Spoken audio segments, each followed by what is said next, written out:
आज आम आलोकर प्रतिफलन नियम विषय जाना। ये बल्ब जली से आलोक रश्मि गुड़िक निर्गत हो। तेज आलोक रश्मि विषय कहवा यह सरल रेखार गति करे। आम आलोक सरल रेखार गति कर समय कौन सी अस्वच्छ पृष्ठ बाधा पाइले ता प्रतिफलित होता है। ताकू आम आलोकर प्रतिफलन बोली कहू। देखिबा मन कर ये बल्ब रू आलोक रश्मि आसी चट्टाण उपर पड़ला। ये जो आसला ताको आपतित रश्मि कहते। ये प्रतिफलित है एक प्रतिफलित रश्मि कहते। किपरि आपतित रश्मि आसला प्रतिफलन पृष्ठ चट्टाण उपर पड़ला। प्रतिफलन पृष्ठ आलोक प्रतिफलित है।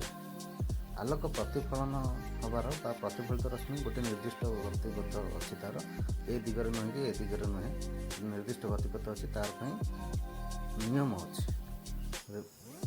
प्रतिफलन नियम पढ़ा गोटे अभिलंब थाए मन रखता।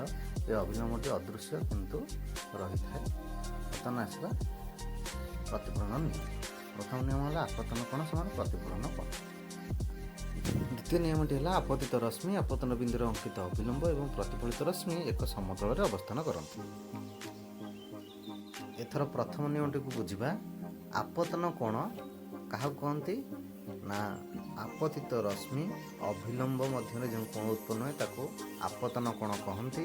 ताको आई द्वारा सूचित करा जाए एवं अभिलंब एवं प्रतिफलित रश्मि द्वारा जो कोण उत्पन्न है ताको प्रतिफलन कोण कहती। मन रखा सब आपतन कोण प्रतिफलन कोण सहित सब सामान हम। तार परिमाण सब सामान हम। जदि आम आपतन कोणर परिमाण बदलैबा तेज प्रतिफलन कोणर परिमाण आपना चाहे बदल जीव। सब मन रख आपतन कोण परिमाण प्रतिफलन कोण सहित सामान हम। प्रथम बर्तमान आम द्वितीय नियमटी को बुझा। द्वितीय नियम कौन आपतित रश्मि आपतन बिंदुर अंकित अभिलंब एवं प्रतिफलित रश्मि एक समतल में अवस्थान करती। एक देखा आपतित रश्मि प्रतिफलित रश्मि एवं लंब बा अभिलंब एक गोटे समतल में अवस्थान करती। कौन करवा टिके मनकर बदलवा एमती प्रतिफलित रश्मि ये बाहर को चलीगला। आम देखा आपतित रश्मि एवं अभिलंब ये दुहे गोटे समतल अवस्थान करथिबा बेले प्रतिफलित रश्मिटी अन्य एक समतल में अवस्थान करुच्ची।